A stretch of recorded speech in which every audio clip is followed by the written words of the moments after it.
Fala pessoal, tá no ar mais um episódio do podcast Contra o Outlaw, o melhor podcast de direito digital, segundo Isaac Asimov. Lembrando que 99% das citações da internet são inventadas.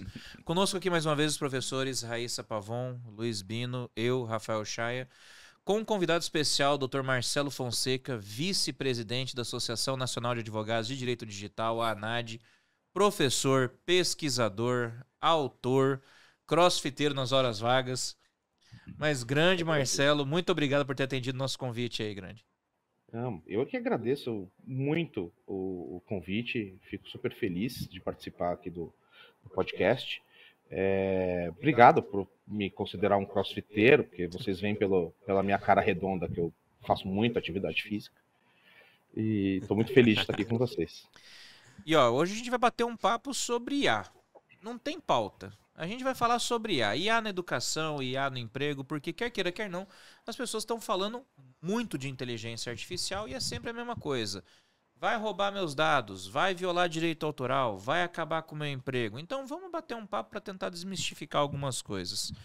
E vocês, pessoal, como é que vocês estão? Tudo certo, né? Lembrando que IA é a abreviação de inteligência artificial. Não vai achar que a gente tá falando de karatê aqui. Matheus, corta o microfone do Bino, por favor. O Chay chegou falando assim, IA não sei na onde, IA não sei... Caramba, o cara vai falar de bullying na escola. Muito bom. Por falar em escola, eu fui há 2 semanas atrás numa escola pública aqui em São Paulo falar para adolescentes sobre justamente inteligência artificial, rede social, e eu vejo que foi muito bem recebida, foi muito legal, foi muito gratificante, porque o que eu percebo é que ainda falta muita política pública e cidadania assim, de letramento, né? E como o Chaia falou agora há pouco, tanta gente falando tanta coisa em tantos aspectos e colocando o pessoal num pavor, né? Eu acho que é muito importante, como é importante o trabalho de vocês aqui com esse canal, com o podcast, a gente justamente dar de uma forma suave, sem exagero, os pontos positivos da inteligência artificial, para que as pessoas tenham a curiosidade de estudar mais, de aprender, e que não é uma coisa do outro mundo, e o Schwarzenegger não estará em sua casa te esperando, né? Deus queira. E aí, Raíssa? Tudo certo. Acho que isso que você pontuou, Marcelo, é bem legal. A gente acaba sempre trazendo esse ponto de letramento digital. Sim. E o quanto isso ainda é importante e o quanto a gente ainda carece disso, né? Principalmente em determinados locais, determinados setores, que acaba que não tem tanta essa informação.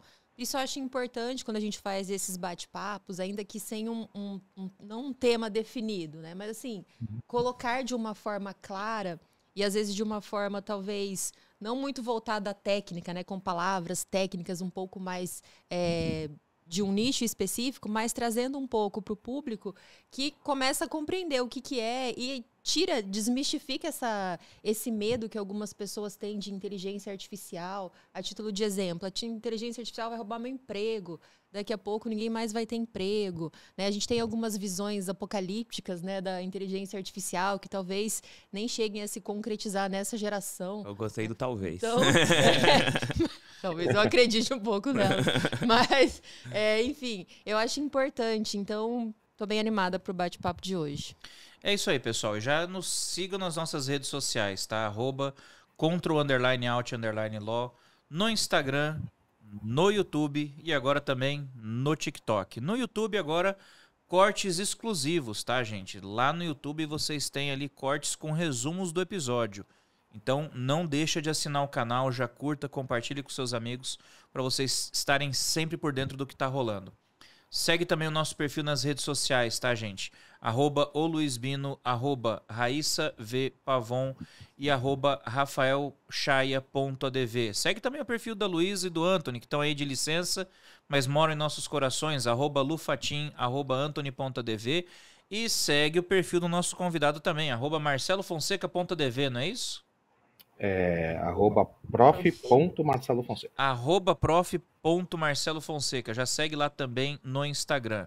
Lembrando que esse é um episódio que possui aí o apoio da ANAD, Associação Nacional de Advogados de Direito Digital, Sigam eles lá no Instagram, @anad.brasil, ou acessem a página oficial, anad.org, para que vocês possam ficar por dentro de tudo que está acontecendo aí de direito digital. Lembrando que esse ano é ano de Conad 2024. Vai rolar no dia 7 de agosto, na Expo Compliance, lá em São Paulo.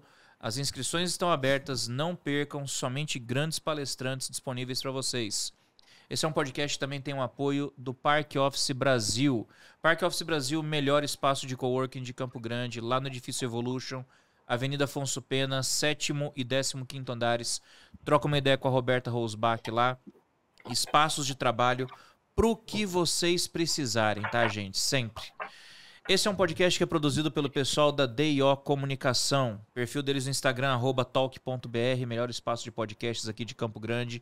Troca uma ideia lá com o Carlão, com o Matheus, com o Og. Eles vão atender vocês sempre muito bem. É isso aí, pessoal. Então vamos dar o pontapé inicial, já que vocês falaram aí do fim do mundo, né? E vamos entender de uma vez por todas. E aí? A inteligência artificial vai roubar meu emprego? A inteligência artificial vai acabar comigo ou não? Porque muito dessa ideia de que a inteligência artificial pode se tornar um elemento de risco se dá também um pouco por conta de um certo sensacionalismo que a mídia trata o assunto, né? A gente teve aquele caso da inteligência artificial da Microsoft que, entre aspas, mentiu para resolver um problema. Aí teve uma outra inteligência artificial que estava sendo usada pelo exército americano que interpretou o controlador como um obstáculo e na simulação matava o controlador. Então, assim, será que isso não são muito mais modelos mal programados do que uma situação de risco? Ou é uma bandeira mesmo vermelha que a gente tem que tomar cuidado? O que você acha? Eu acho que o sensacionalismo ele é muito mais agradável para a difusão e manutenção dos indivíduos presos ali em plataformas de conteúdo, em redes sociais e até mesmo jornais, tanto televisivos quanto escritos. Né? Se a gente voltar no tempo, antes mesmo da inteligência artificial, o ser humano tem uma morbidez, um sadismo. Os jornais que pingam sangue sempre venderam em larga escala. Os jornalistas que apelam para conteúdos de violência costumam ter alta audiência. Isso acho que decorre de um problema de base de infraestrutura familiar e educacional. Quando eu falo base de estrutura familiar, não tô culpando pais e mães, não. Mas é um processo cíclico, né? De não leitura, de não fomento, de procurar outros afazeres e hobbies do que ficar ali no entretenimento. No caso, principalmente das redes sociais, nós temos uma constatação, e aí eu indicaria uma obra muito legal sobre isso, que é A Máquina do Caos. O autor é o Max Fischer, que é um jornalista.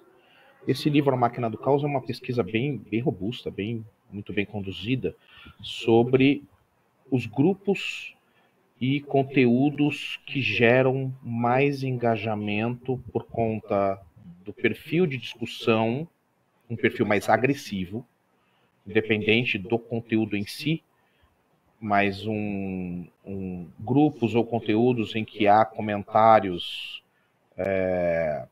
de divisão, né? Onde há até ofensas, que fazem com que as pessoas fiquem mais tempo ali olhando. E isso também se reflete em televisão e nesses jornais antigos.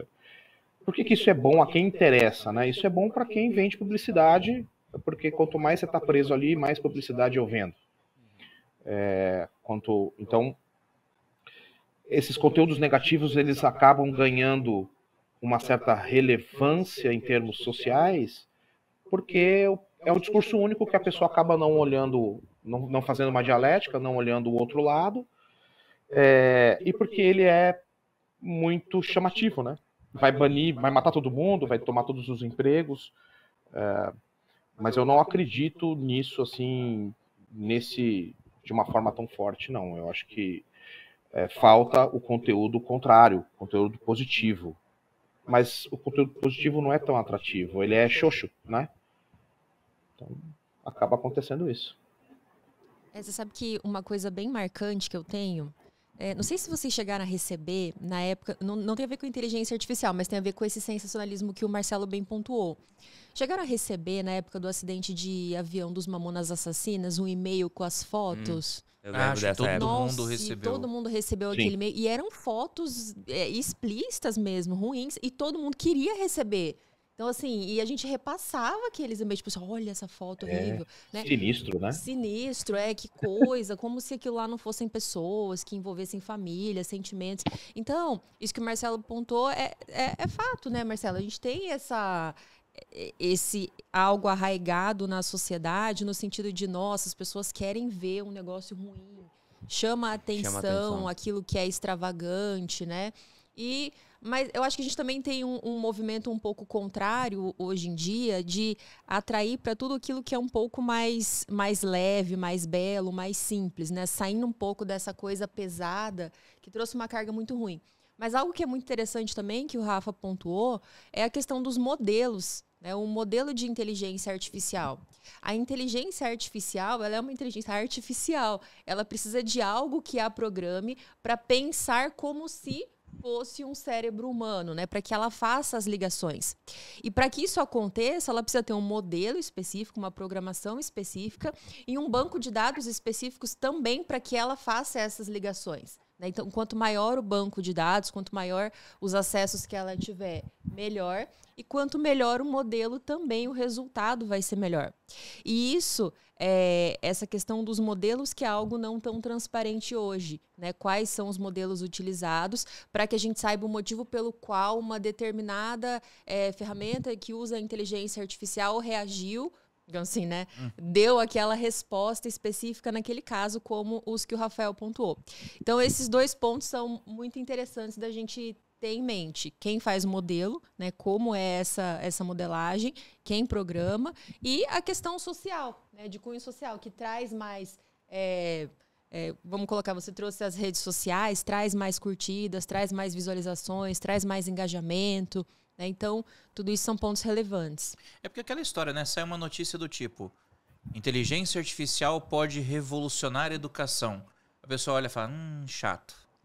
Aí, de repente, inteligência artificial mente para solucionar um problema e tenta matar o seu controlador. Cara, todo mundo quer saber o que está acontecendo. Pegando esse gancho que a Raíssa falou, tem uma temática que é muito importante, que é justamente a da governança, né?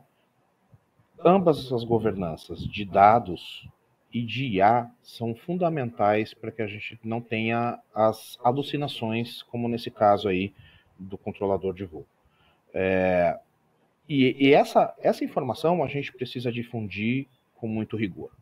Eu acho que não só a nossa lei de proteção de dados, mas o contexto relacionado à proteção de privacidade de dados, as nossas relações com os aparelhos eletrônicos, com os softwares, como a Raíssa falou, mesmo em ambientes corporativos em que são licenciados softwares com APIs integradas, em que se tomam decisões eminentemente financeiras sem o apoio de um jurídico digital, de um consultor, um advogado conhecedor da temática, em que vão se destratando os dados ao invés de tratá-los, né? Se coleta dado de qualquer jeito, e aí se imputam esses dados dentro dos modelos de linguagem que tem aprendizado ali, e isso mexe profundamente no resultado, na decisão automatizada. Então eu tenho, primeiramente, este problema comportamental humano, né? Muitas decisões que são tomadas digitalmente ou até mesmo empresarialmente são decisões que o Daniel Kahneman nomeia como sistema 1, né? O rápido, né? No livro Rápido e Devagar, ele fala que são decisões de cunho puramente emocional, tomadas às pressas, em que eu não tenho uma parada de racionalização, de verificação de consequência, e aí eu vou tomando as decisões. Isso tanto das pessoas naturais quanto das pessoas jurídicas. E quando a gente fala em governança de dados, ainda tem, por falta desse letramento, dessa política pública de cidadania, tem muita gente que mantém o tema em descrédito porque não quer gastar, porque acha que é besteira, porque não tem um interesse sério no tema e não sabe o quanto os dados, que é o combustível da IA, refletem nesses resultados. A generativa em si, eu sempre faço um paralelo como se ela fosse uma criança teimosa. Ela não deixa de dar a resposta, mesmo que essa resposta esteja errada. Se você testar os 5 principais modelos de generativa do mercado, com a pergunta quem é o 5º presidente brasileiro e me dá um perfil de biografia, vocês vão ver que das 5, 4 acertam o presidente, uma erra, e desses 4 que acertam, basicamente só um acerta a biografia com 95, 99% de acerto. Porque nós temos o problema do gap linguístico, por exemplo, que afeta a saída, né? Ele desalinha o output. Então, se você não estudar e não souber dar o prompt e não souber analisar o resultado, você vai fazer bobagem, né? Então, por isso que eu acho que ela não vai tomar o emprego de todo mundo, mas ela vai, como qualquer outra revolução, exigir que as pessoas continuem estudando e se capacitando. As pessoas precisam entender, fazer essa transformação digital, entender não só as regulações, mas entender a dinâmica mesmo, para usá-la bem e para poder saber, para trabalhar em monitoramento. Quando fala assim, vai tomar os empregos, eu vou precisar de gente trabalhando para construir os robôs, eu vou precisar de gente trabalhando para desenvolver os programas, eu vou ter gente trabalhando para monitorar, para poder atualizar, para questionar. Então, assim, acho que ciências sociais aplicadas e o pensamento, eles não vão cair por terra. Algumas profissões, como aquele do desenho animado, que o cara fica ali só carimbando e virando página, eu acho que essa ilustração, sim, tem uma tendência, mas é um trabalho não intelectual, é um trabalho puramente mecânico. Todos os trabalhos mecânicos na história foram substituídos, de alguma forma, por tecnologia. Então, eu acho isso. Acho que ela não vai eliminar todos os empregos.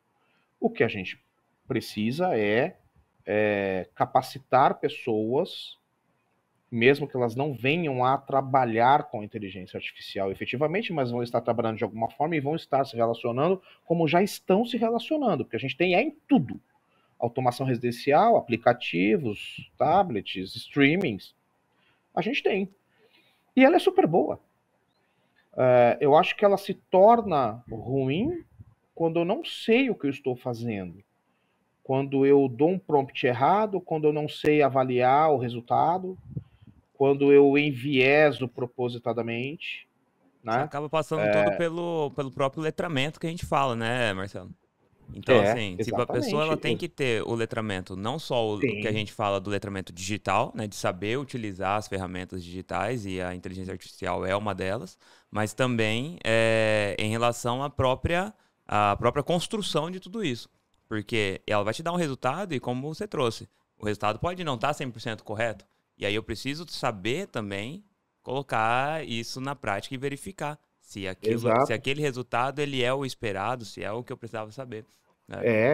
Eu sempre falo que assim, você vai usá-la como ferramenta de auxílio e numa dinâmica de tempo e espaço que te permitam ter mais qualidade de vida, que essa sempre foi a proposta de toda a tecnologia. Né? É o ser humano que acaba dando umas comidas de bola. Mas tudo tem sempre uma proposta de solucionar uma dor, de dar uma dinâmica de tempo melhor, uma qualidade de vida melhor. É que a gente acaba tendo uma massa de pessoas que vão atropelando essas coisas, né? Aquela frase de pais e vós de que você tem que estudar para melhorar de vida, que você tem que estudar para ter conhecimento, isso não tem relação direta com dinheiro, tem a ver mesmo com qualidade de vida. Uhum. Essa página continua. Porque como é que você vai sacar se o resultado está com uma alucinação ou não, se você entrou em zona de conforto. Eu prego muito que zona de conforto é prejudicial para qualquer coisa. Eu queria até aproveitar esse gancho aí, viu, Marcelo? Porque aí você tocou num ponto que eu acho extremamente interessante. Você mesmo disse, e eu concordo 100% com você, a IA ela é uma ferramenta de apoio. Ela nunca vai substituir o trabalho humano. Só que olha a situação que a gente está se metendo agora. Desvio cognitivo de inteligência artificial. Para quem nunca ouviu falar, é um problema que está surgindo agora, que o pessoal começou a fazer uns levantamentos, uns estudos e perceberam que o ChatGPT estava ficando mais burro. Por quê? Qual que é a base de dados que alimenta o ChatGPT? Criações humanas. São textos humanos, fotos, vídeos, estudos, pesquisas, dados gerados por pessoas. Só que quanto mais conteúdo gerado por inteligência artificial surge, você começa a deslocar a qualidade do conteúdo que está alimentando o modelo. Eu tenho um desvio do dado sintético, né? Exatamente, é o que a gente chama de desvio cognitivo da inteligência artificial. Começa a rolar uma endogenia. O próprio modelo de inteligência artificial é alimentado por conteúdos que foram gerados por inteligência artificial. Não é uma criancinha, é uma criancinha. Se a gente não educar direito, né? Tem um teórico da área da psicologia que chama-se Winnicott. Ele tem muito estudo com adolescente e jovens adultos, e estudando sobre essas questões de neurotecnologia, neurodireitos, a gente acaba esbarrando com ele em um determinado tempo, em uma determinada pesquisa, porque ele fala desse transicionamento do ser humano, da formação do adulto, que não tem, que tem relação com a educação e as crenças, né, a neurolinguística que é passada para a criança e adolescente. Não estamos falando aqui de palmadas ou não palmadas, né? Só quem tem filho sabe que isso requer uma série de habilidades. Eu não gosto de mimimis, mas o Winnicott ele não trata desta questão. Ele trata da questão seguinte, olha, a questão da linguística mesmo. Olha, aquilo que você passa de crenças limitantes, ou que você transfere de valores de estrutura ética, cultural, conceitual enviesada, ela vai refletir no futuro. Isso não tem escapatória, porque o ser humano aprende por repetição e a gente, obviamente, tem pai e mãe como exemplos, né, e amigos, enfim. A inteligência artificial é a mesma coisa. Se eu fico imputando os dados, e aí essa questão, né, do input de dados, se eu fico imputando dados errados, a gente tinha um site, não sei se vocês lembram, um site que que era tipo uma enciclopédia, ele existe ainda, em que você vai lá e coloca o conhecimento nele, né? Alguma coisa édia. Eu não gosto de falar o nome de player, né? Não acho muito ético. Este mesmo site, ele mesmo falava, olha, o conteúdo aqui... E muita gente falava, cuidado ao ler aquele site. Sim. Ele tem uma proposta legal, mas, de novo, a gente tem um problema humano. A gente tem gente que não serve para nada na vida. O cara vai lá e ele coloca conteúdo errado. Propositalmente. Exatamente. Pois ele não pensa no efeito colateral coletivo que isso tem de você estar expondo coisas erradas, né? As generativas, elas passam por isso. Por isso que para usar a generativa em qualquer instituição, você precisa ter uma política, você precisa dar treinamento, você tem que explicar como usa, para que usa. Uma coisa é você pedir uma estrutura de contrato que você precisa fazer e você está com uma dificuldade que todo mundo tem, normal. Outra coisa é você pedir para fazer um recurso de apelação, não lê-lo para corrigir e protocolar ele com artigos de lei ou jurisprudências alucinadas. Porque isso já aconteceu, sim, aqui no Brasil, inclusive. Por isso que a discussão da ética nos modelos de inteligência artificial e no uso dos modelos é tão importante. Exato, exato. É muito cômodo e muito fácil culpar a inteligência artificial, né? É transferência de culpa para terceiro, né? Não dei certo na vida porque a culpa é do meu pai. Calma lá. As coisas não são tão simples assim. Nada é simples. Problemas complexos precisam de reflexão e soluções igualmente complexas, né? É por isso que a gente volta nesse negócio da notícia ruim. A notícia ruim ganha espaço porque as pessoas não são informadas a parar e falar, peraí, mas o que aconteceu? Isso é assim mesmo?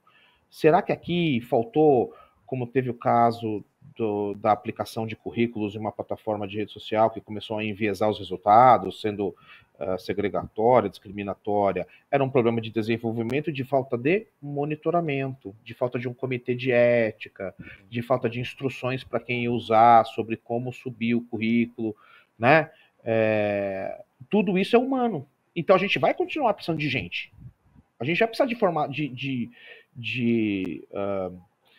um salto de importância, principalmente das ciências humanas, né? Filosofia, ética, direito. O advogado não vai ser substituído. Só serão substituídos quem não quer estudar ou quem quer jogar 100% da vida na mão da IA. Esse cara, esse sim, né? Que é o que não usa como ferramenta de apoio, né? É o cara que quer usar como a substituição. Ele mesmo está se substituindo quando ele faz isso, né? Exato. No agro, vamos pensar no agro, né?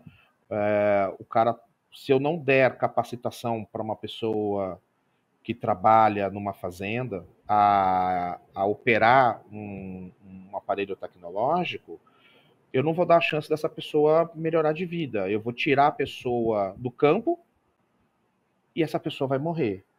Sem emprego, de fome, porque ela não tem estudo e tal. Eu preciso dar capacitação para a pessoa. Olha, eu vou colocar uma máquina aqui, essa máquina precisa de uma pessoa para operar, precisa de uma pessoa para analisar, precisa de uma pessoa para monitorar, que pense boas formas. Falta essa explicação, sabe? Falta esse nexo, esse contato. Contato humano também, né? Eu tô refletindo aqui enquanto você está falando, Marcelo, você e o Rafael, você trouxe uma visão muito interessante da gente pontuar para as pessoas um pouco desmistificarem, né? Várias formas de trabalho já foram extintas ao longo do desenvolvimento da sociedade, né? Então, determinados tipos de trabalho existiam em um determinado momento histórico, hoje já não existem mais. Isso faz parte do desenvolvimento natural do ser humano em sociedade, das formas de produção. Isso é natural que aconteça. Sim. Então, se determinadas atividades forem extintas pelo uso da tecnologia, da inteligência artificial, é natural que isso aconteça. Mas, ao mesmo tempo, isso traz a perspectiva de que a gente precisa estar sempre em movimento. E movimento relacionado ao conhecimento. Então, o que hoje se apresenta que nós podemos estudar, né? Podemos investir, podemos especializar em uma determinada área dentro do direito, né? Então, assim, o próprio direito é movimento, é uma ciência social, ele não é uma ciência estática que nunca muda, né? Nós já tivemos várias alterações para que essas alterações pudessem ser acobertadas por uma legislação, e a gente ainda tem tantas outras que não são e estão em discussão relacionada a esse contexto digital.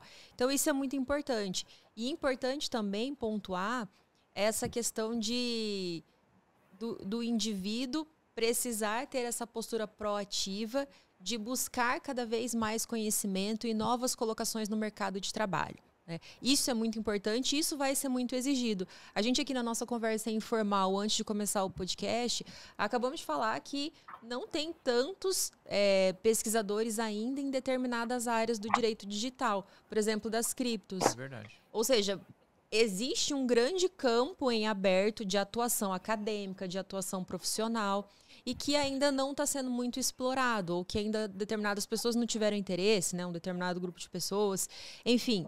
Então, tudo isso fica para que essa geração que acaba entrando nesse mercado de trabalho já em movimento tenha essa postura de eu preciso estudar. Não é porque eu tenho uma tecnologia, inteligência artificial, que tudo vai vir a mim e eu vou ficar sentado aqui só esperando que isso aconteça e vão me dar muito bem na vida. Não é dessa forma que vai acontecer. E são esses pesquisadores que vão ser a base para as legislações que vão chegar. Exato. Porque então, hoje a gente não tem essas legislações ainda, né, de uma forma boa, digamos assim, né, uma forma que realmente dê certo, porque não tem pessoas que possam assessorar quem vai fazer essa legislação, entendeu? Então, passa muito por isso. O que eu vejo hoje, e eu tenho certeza que vocês também, porque vocês são professores estão dentro do seio acadêmico, o Brasil ele precisa de um choque profundo em termos de multidisciplinariedade na educação fundamental, no ensino médio e nas graduações. As graduações precisam efetivamente conversar. Eu fui dar uma palestra o ano passado numa universidade para falar para uma turma de exatas, eram vários cursos da área de engenharia, computação, matemática, e foi muito legal porque eu fui falar de direito digital. E eles ficaram super felizes ao ponto de pedir para montar algo direcionado para esses cursos, porque se percebeu que o pessoal do desenvolvimento saía da universidade, os engenheiros, né, o pessoal de exatas saía da universidade sem esta página de ciências humanas, porque foram se criando barreiras. Eu sou bom de matemática e as ciências exatas é isso aqui, deixa para o pessoal de humanas a reflexão abstrata e a falta de lógica, o que é falacioso. A mesma coisa a graduação de Direito. Eu acho que precisa de uma mudança bastante significativa, mas a gente não pode esquecer do ensino médio fundamental. E eu não estou falando que é para ficar...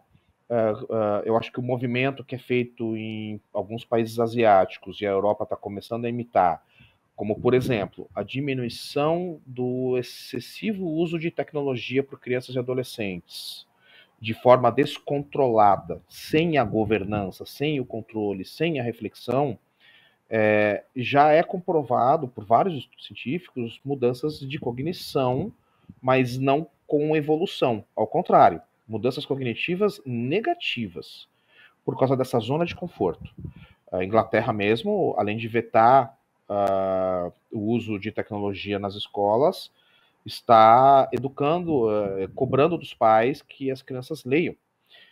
Países asiáticos, idem, né? Porque eles já perceberam que o excesso de comodismo de tela, né, o excesso do uso de tela, além dos problemas físicos com oftalmologia e ortopedia e outros, é o problema cognitivo, né? Como é que você quer uma geração que avance se ela tem uma dificuldade de raciocínio? E a gente vê isso até na gente quando a gente não tinha telefone celular e a gente tinha que decorar os números de telefone. A gente sabia um monte de número de cor. E com o celular a gente parou de decorar os números. Não consegue ligar para ninguém se perder o telefone. Quem usa muita calculadora, quando você põe para fazer uma conta no papel da moda antiga, você apanha. Então, assim, isso não é desevolução. Isso é uma forma de você manter seu cérebro treinado por esforço. Se deixar no conforto, e é um processo natural da evolução. Os animais que moram em caverna, eles não precisam dos olhos, porque é tudo escuro. Desenvolveram outras habilidades. O problema do excesso de tecnologia é que eu estou entrando num desuso do raciocínio que faz com que eu não evolua. Darwin, não tem nada de...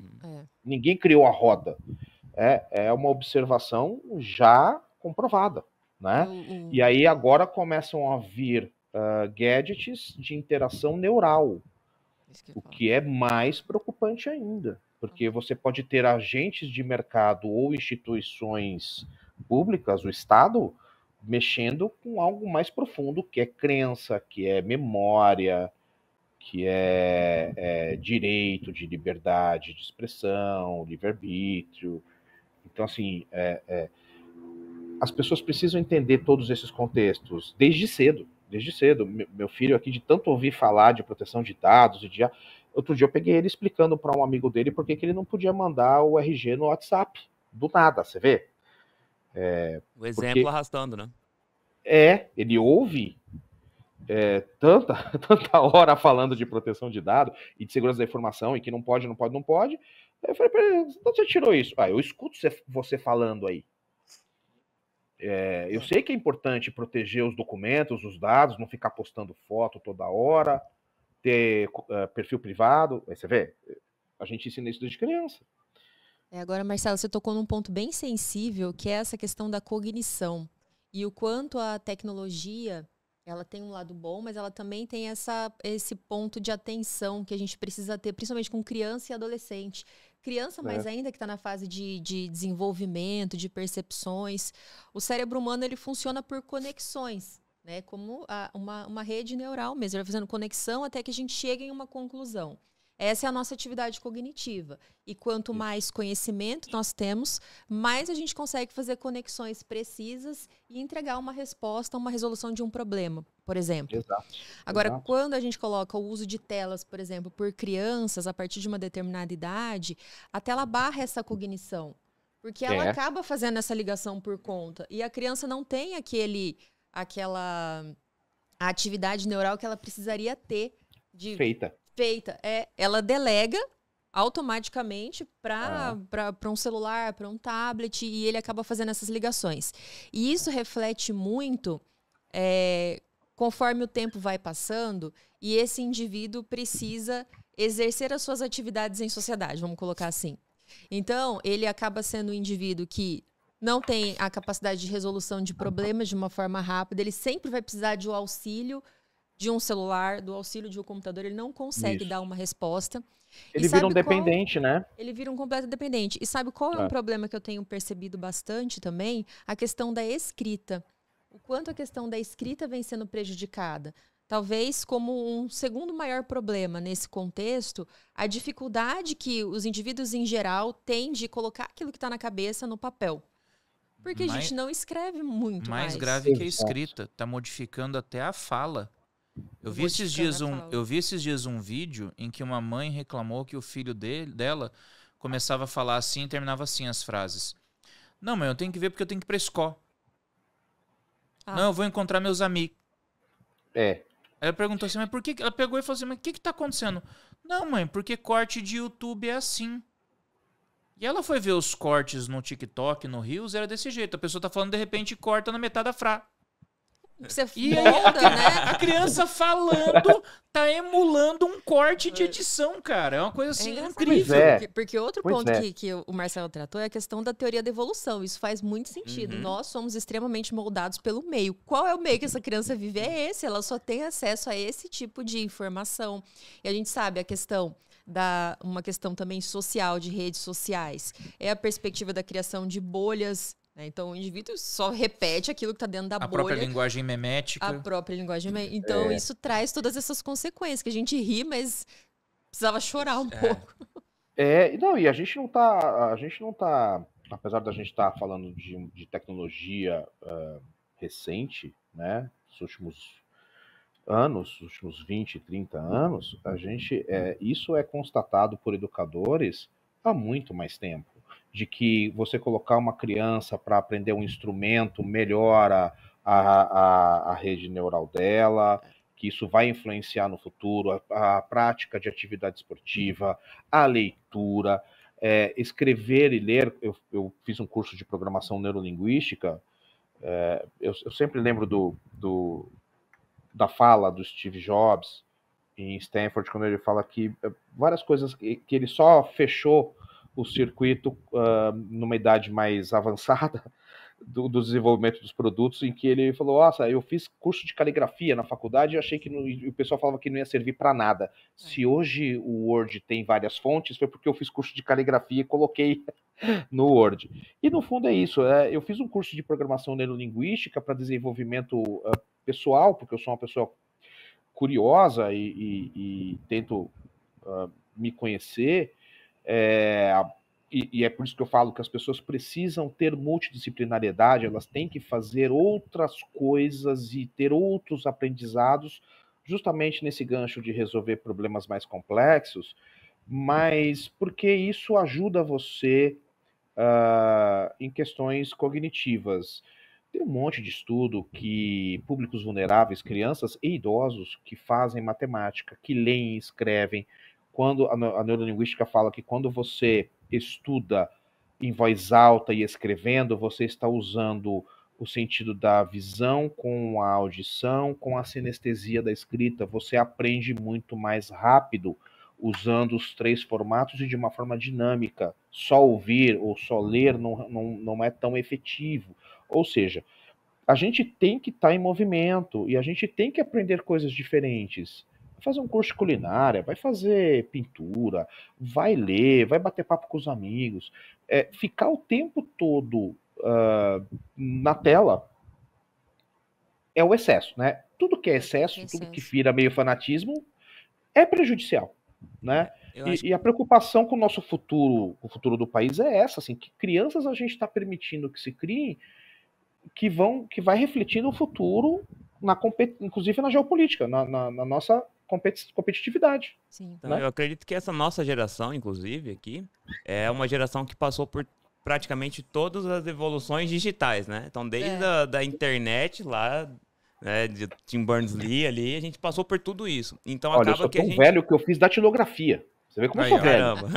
Então, assim, a gente passou por tudo isso, a gente tem uma consciência do que foi bom de se absorver, o que foi ruim e o que é ruim, o que pode ser prejudicial. E eu acho que a gente consegue, talvez, passar isso para frente. Talvez essa seja a nossa geração que vai se preocupar com os nossos filhos em relação a tempo de tela, o que pode ser acessado, o que não pode ter essa preocupação com os dados da criança também, com foto, com tudo. Então, eu acredito que essa vai ser a geração que vai conseguir, talvez, dar esse exemplo, porque, de fato, eu vejo também pessoas hoje mais novas, inclusive, que têm filhos, que simplesmente transferem pro celular a guarda do filho, né? O filho começa a chorar, toma aqui o celular e fica assistindo TV. Passaram o bastão da babá eletrônica, né? Na década de 80, 90 era TV...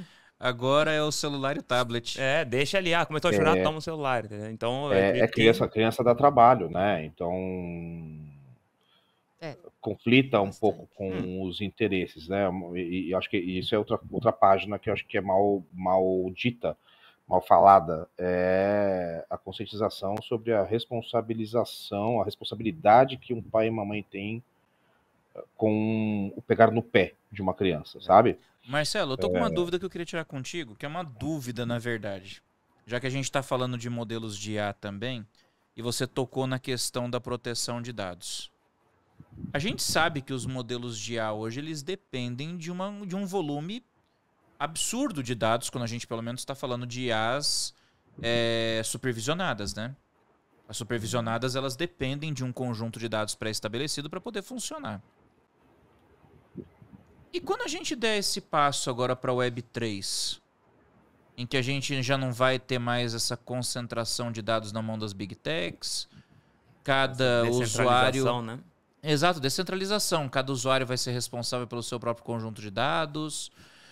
Será que a gente vai estar decretando o fim dos modelos de IA supervisionado e a gente vai ter que passar a confiar somente naqueles modelos não supervisionados?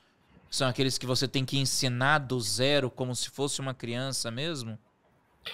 Então, eu acho que existe um interesse das Big Techs em não deixar que isso se aproxime com tamanha velocidade. Informação e dado é poder, né? Sim. Só para fazer uma observação até rápida aqui. A gente viu que a transição da Web 1 para a Web 2 foi rápida.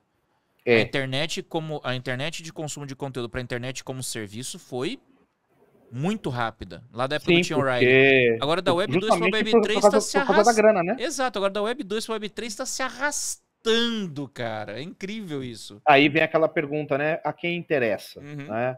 A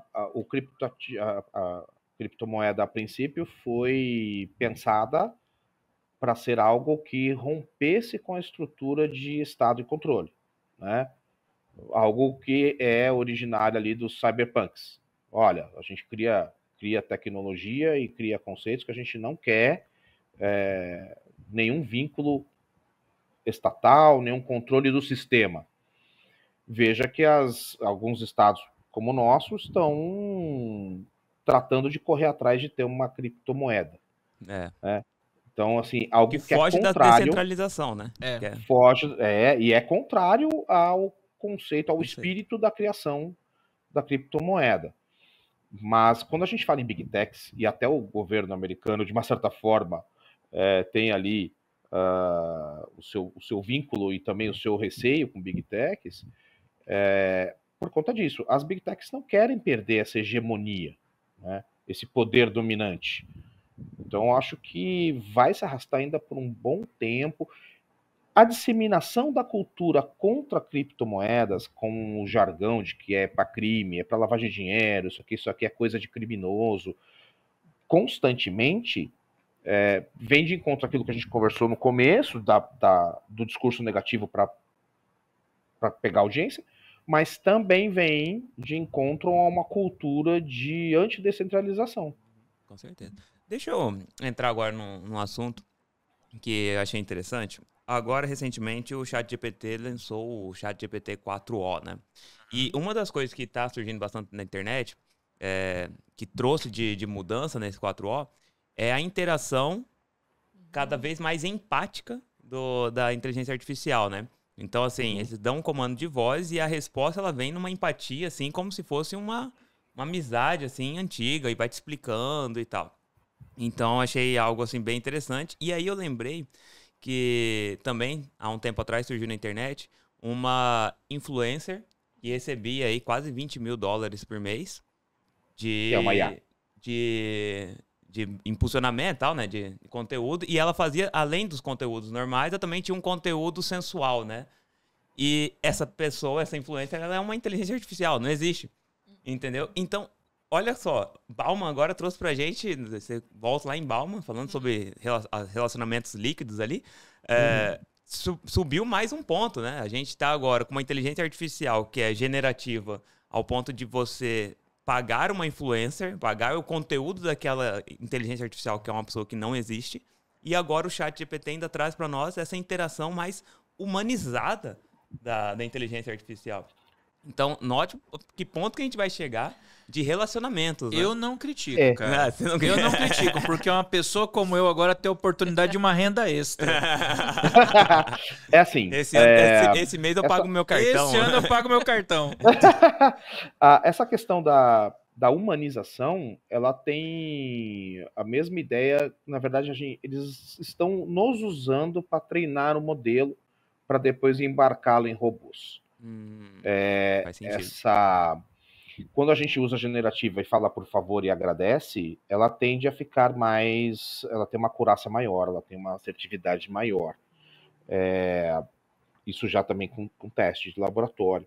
Então, eu acredito que esta evolução é da mesma forma que a gente usa o CAPTCHA na parte de segurança, né? Que você vai lá, preenche lá um login e senha, e ele pede para você responder se você é humano ou não por meio de um CAPTCHA ali. Clica aqui nos hidrantes. Tem a questão da segurança, mas é utilizado também para treinar o modelo na visão computacional. Você clica onde é hidrante e você está ajudando ele a reconhecer visualmente ali os pixels do modelo. Comentei isso essa semana com os meus alunos, então, hein? A ideia do... Porque é aquela coisa, não tem almoço grátis e nem carona com taxista, né? Eu te dou algo, mas se eu não estou cobrando literalmente do seu cartão de crédito, é porque o produto de alguma forma é você vai me ajudar. Então, você clica no CAPTCHA ali, você está treinando a visão computacional. Eu acredito que a ideia de usar um modelo empático é porque eles têm uma proposta lá na frente dessas interações que eles vão embarcar em ciborgues, em robôs. Humanoides mesmo. Humanoides. Eu preciso ter um humanoide que tenha um perfil um pouco mais agradável. Existe uma área da computação com uma pesquisa ainda muito incipiente, assim, muito pequena, que é o da computação emocional, que é justamente essa interação, essa linha de pesquisa de desenvolver produtos de software e para embarcar em hardwares que tenham algum tipo de emoção, né? É um desafio gigante por conta, inclusive, desse gap linguístico, não só do idioma, mas do gap linguístico em termos de cultura. Este problema de alucinação com esse presidente dos Estados Unidos, façam depois o teste, ele advém do problema da falta de base de dados e de cultura brasileira. Então, você tem só para abrir um parênteses para quem está assistindo a gente que não conhece o termo. Explica pra gente o que é essa alucinação da inteligência artificial. A alucinação é a teimosia em te dar uma resposta com a base de dados que ela tem, que ela está ali ramificada no aprendizado profundo dela, em que ela não deixa de te dar a resposta de resposta simples. Então, neste caso do presidente, eu peço o nome do 5º presidente e peço uma biografia resumida. Ele vai na base de dados que já está enviesada e produz uma resposta. Como no caso do advogado que criou... Eu tenho uma amiga que também já teve uma alucinação de artigo de lei.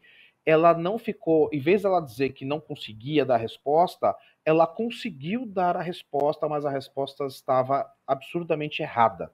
Ela alucinou, porque ela proferiu um resultado que que ele não é real.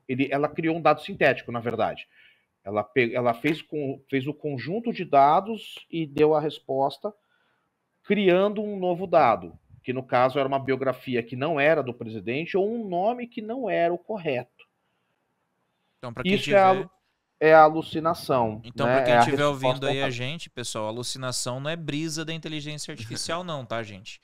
São esses dados sintéticos apresentados de forma imprecisa com base no enviesamento de dados. É um termo técnico, tá? É um enviesamento. E nesse negócio de enviesamento e discriminação, né, se fala tanto de forma negativa e acaba se esquecendo que a gente pode usar para ações afirmativas. Você encontra artigos científicos com propostas de ações afirmativas por meio de vieses e de discriminação algorítmica proposital. Eu uso o viés, não é que ela me dá, não é como negativo, que ela solta essa alucinação, ou que ela acaba tendo uma incoerência de desenvolvimento ou de falta de monitoramento, em que o aprendizado, por conta do input, que a Raíssa falou do input excessivo e errado, né, da falta do tratamento correto, e do monitoramento ou do desenvolvimento da linguagem, ela dá a discriminação negativa, ela segrega, né? Segrega problemas aí de explicação e explicabilidade dos modelos.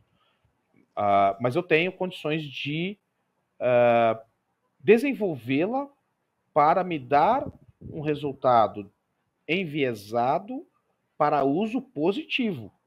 É possível, isso é possível. O que é possível para o negativo é possível para o positivo também. É interessante. Eu ajudei a orientar uma pessoa que estava produzindo justamente um artigo sobre... e aí vem, de novo, a importância da governança dos dados e da inteligência artificial para que eu use de forma positiva. Ações afirmativas com o uso de as respostas que eu posso produzir, mas para cumprimento de ESG. Então vejam vocês, né?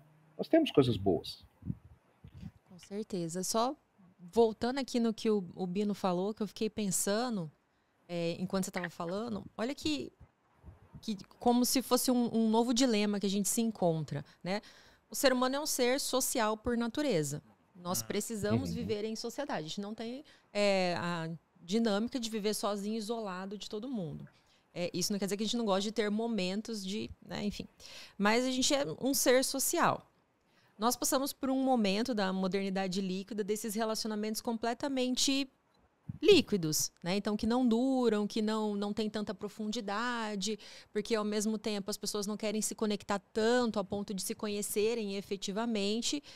E agora, num terceiro momento, digamos assim, a gente está treinando uma máquina para que seja a nossa companhia.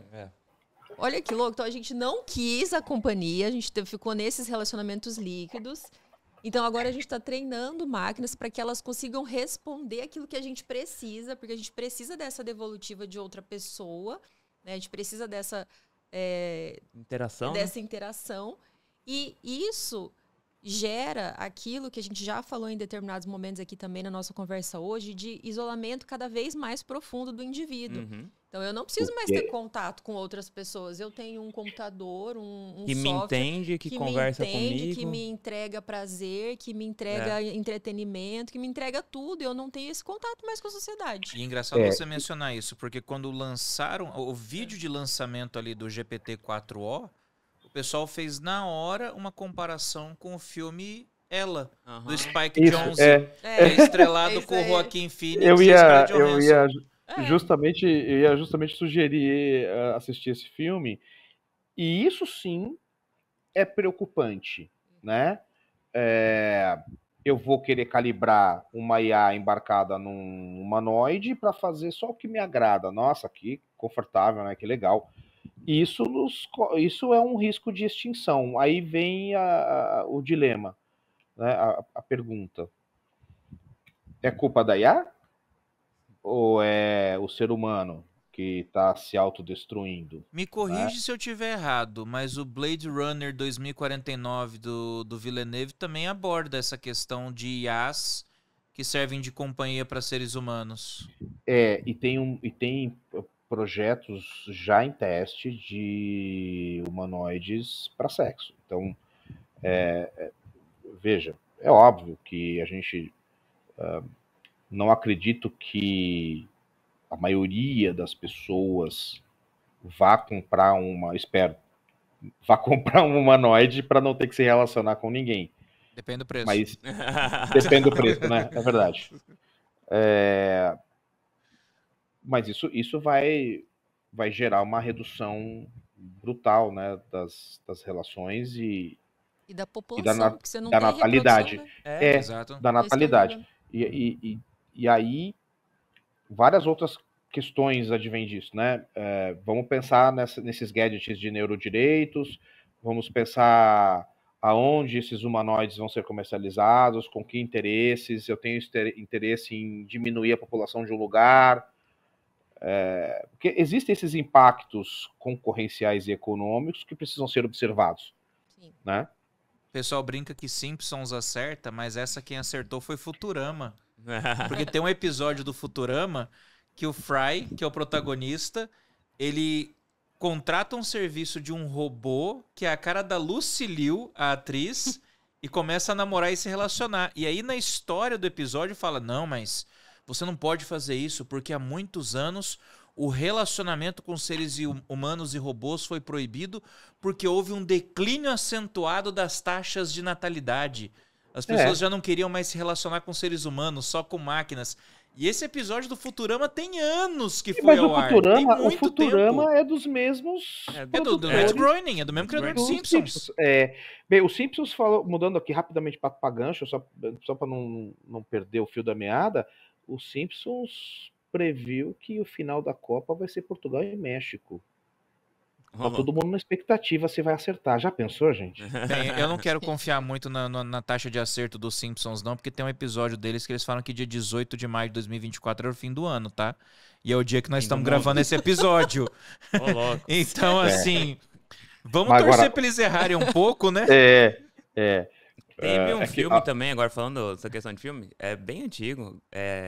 Eu lembro do nome em inglês, né? Que era AI, né? Que era Artificial Intelligence. Inteligência Artificial do Steven Spielberg. Isso, que era da criança, lembra? Era tipo um Pinóquio, né? Só que futurista, assim. Então, a interação da família era com aquela criança que era uma criança gerada de inteligência artificial. Era um robô. Ele era um robô. O que já gera discussão de outro tema que a gente discutiu, que é a questão da memória afetiva e a ressignificação da morte e do luto. Sim.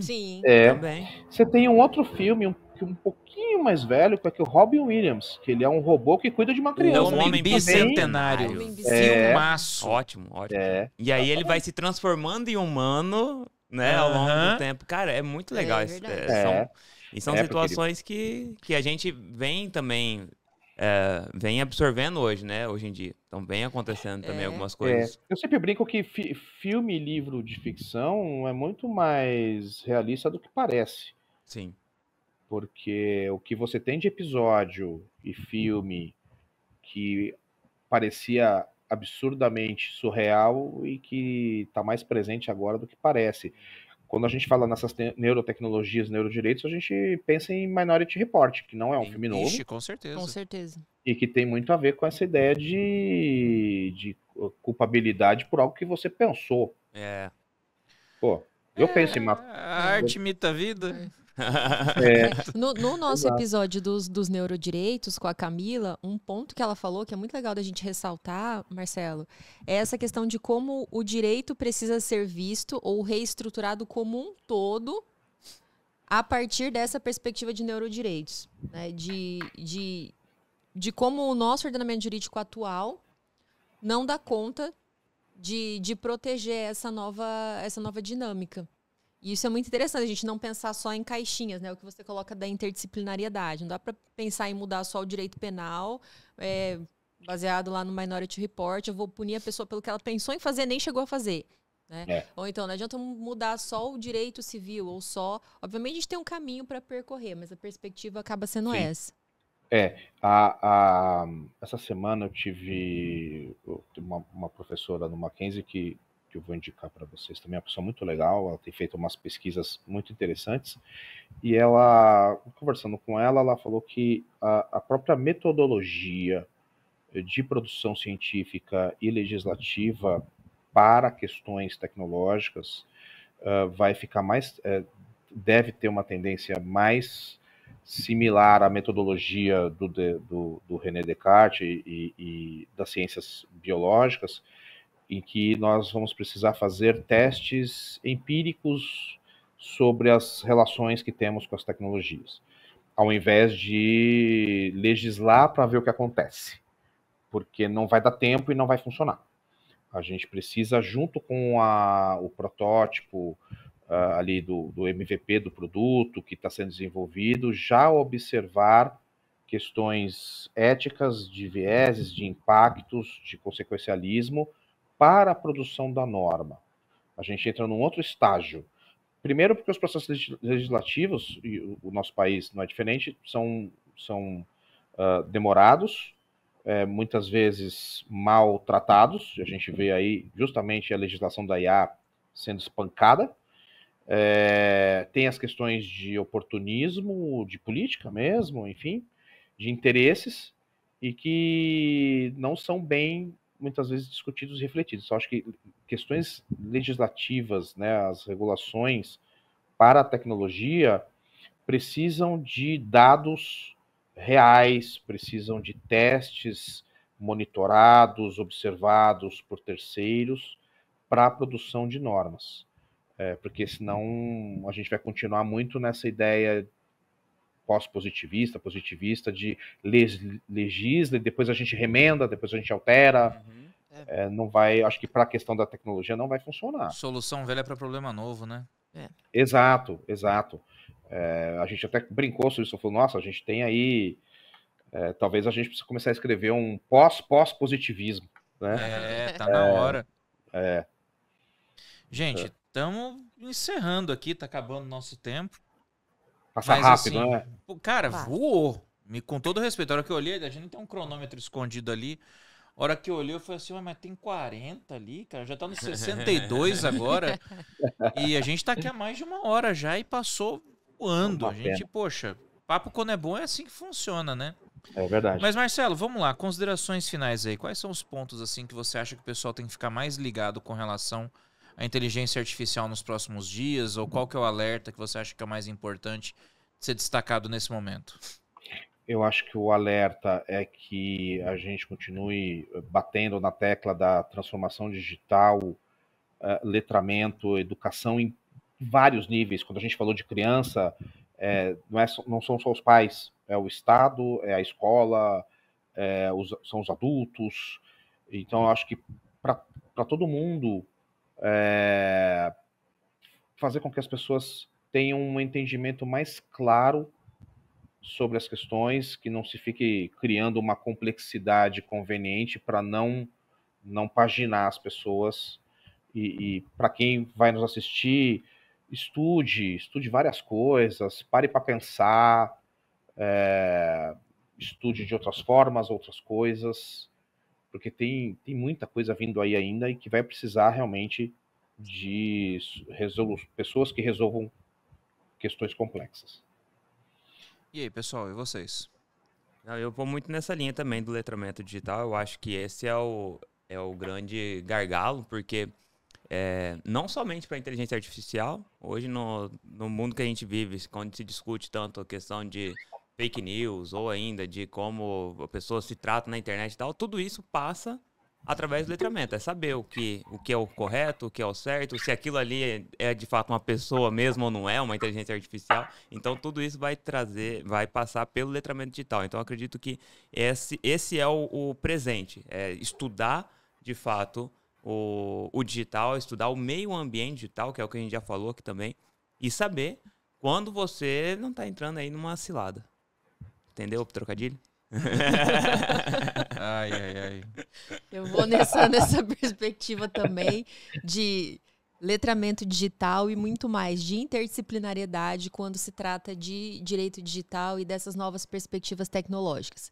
Não só relacionada, vou estudar determinada área do direito, mas ler livros de ficção, ler livro de romance, ler livro de autoajuda, assistir filme, assistir séries, colocar o cérebro para fazer essas interligações que são muito importantes quando a gente precisa resolver um problema. Né? Então, não só a parte do direito, mas também a parte social e emocional é muito importante. Então, eu ficaria como considerações finais com esses 2 pontos. Letramento digital, mas também da perspectiva do indivíduo, essa proatividade em conhecer, em se informar de todas as áreas do conhecimento. E isso impacta, ou isso atinge psicologia, ciência, artes, todas essas filosofia, principalmente, sociologia, que são áreas hoje não tão estudadas e não tão queridas, na verdade, por essa nova geração, principalmente a filosofia. E ela é uma das áreas mais importantes de todo o conhecimento humano. É a base do conhecimento humano em geral. Então, eu ficaria com essa perspectiva. Pensar o direito fora do direito, né? Pensar o direito fora do direito, exato. Que se o objetivo da inteligência artificial é exatamente emular o pensamento humano, qual é a base do pensamento humano? É a ética, é a moral, é a sociologia, é a filosofia, é a ética. Esses valores não vão poder ser ignorados dentro da discussão. Sim. É aquilo que a gente sempre fala. A gente tem uma preocupação muito grande hoje nos debates de inteligência artificial em focar nas questões relacionadas à proteção de dados ou nas questões relacionadas à propriedade intelectual. Mas a gente não pode negligenciar o debate acerca da ética. A gente não pode negligenciar o debate acerca da filosofia, da sociologia. Você vê... organismos voltados à medicina nos Estados Unidos, eles já não estão mais discutindo se a inteligência artificial é capaz de substituir o médico para dar diagnóstico. Eles sabem que é capaz. O que eles estão discutindo hoje é a humanização da profissão. Porque eles falam o seguinte, olha, a IA consegue dar um diagnóstico assertivo, mas ela consegue fazer isso de forma humanizada? Ela consegue fazer isso com empatia? Ou ela vai chegar e falar assim, parabéns, é câncer. Não dá, né? Então, assim, o humanismo ainda é um elemento importante. E agora, com esses modelos de IA mais empáticos, vamos dizer assim, pode ser que essa barreira esteja sendo rompida. Vou pegar gancho com a coisa que o Marcelo falou. Tem que estudar, tem que pesquisar. Gente, aqui no podcast a gente já falou sobre IA em vários episódios. A gente pode recomendar episódio 23, em que a gente falou sobre ChatGPT. Há mais de um ano já a gente fala sobre IA. O episódio 24, em que a gente discutiu o lado obscuro da inteligência artificial. Quando a gente falou, por exemplo, também da memória afetiva e inteligência artificial no episódio 32. Então, assim, tem muitos episódios aqui. O 42 de dublagem e inteligência artificial. Tem vários episódios em que a gente trata desse assunto. Então, se você quer conhecer mais um pouco de inteligência artificial, gente, assina agora o podcast, pega os episódios mais antigos, começa a pesquisar os episódios e assistir, porque se inscreva, né? Se inscreva, tem horas de conteúdo sobre a matéria para você poder pesquisar e descobrir mais sobre essa tecnologia que não é tão nova, mas que, como agora caiu nas graças do povo, está revolucionando as relações humanas como a gente conhece. Marcelo, muito obrigado pela sua presença, cara. É sempre uma alegria poder te encontrar, conversar com você. Eu que agradeço. O Marcelo é um cara que ano passado a gente fez o congresso, ele veio, deu palestra, massa pra caramba. Gostou tanto aqui de Campo Grande, pô, foi pro Pantanal, adorei. Foi pra Bonito. Pra Bonito, cara, tava Não vejo a hora de voltar, porque Bonito faltou coisa para fazer. Campo Grande é maravilhosa. Só comi em uma churrascaria. Quero voltar de novo. Aí, ó, tá vendo? Estamos devendo, tem que levar tem no Manura, tá... Não, e tem alguém que fez inveja uma vez com uma tal de costela que eu ia falar agora. Cara, isso aí a gente tem que... Eu tô devendo. Eu tô rapaz devendo. Aqui, ó, tem que fazer, ó. Eu tô devendo, mas, cara... Fui em escritório de advocacia com piscina, nunca tinha visto isso na vida. Aí é combino. Não é comigo, não. Então. E tem churrasqueira lá também. Tá vendo? Aí, pronto, resolve tudo. Mas, ó, o Marcelo é um amigão nosso, é um cara extremamente competente, é uma pessoa que, gente, segue o Marcelo nas redes sociais dele, @prof. Marcelo Fonseca. Ele sempre tá envolvido com eventos, com pesquisa, com palestra. É um cara que, olha, quem quer conhecimento de direito digital tem que seguir esse cara. Tá perdendo tempo se não estiver seguindo, viu? Pessoal, muito obrigado a todos aí pela audiência. Fiquem com Deus. Um forte abraço para vocês. Até o próximo episódio e fui.